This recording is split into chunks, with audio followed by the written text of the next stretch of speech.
Hi there! In today's video, I'll show you how to check recorded videos on your TP-Link Tapo C210.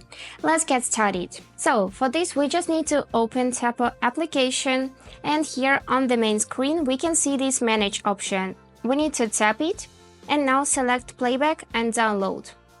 After this, you would be able to see all of your detected events. You can either scroll through them to find the needed one, or you can select time by swiping left or right, and it will find you the video according to the time that you have set up.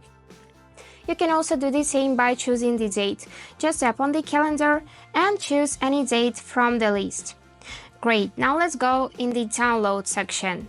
Here we can see all of the videos and photos which we have downloaded. And if we tap on it, we can share it, we can keep it to the favorites, we can download it again or delete. We can also delete them just by tapping these three dots, then select, and right now just enable this delete option. So that's it. I hope this video was useful for you, and thank you so much for watching.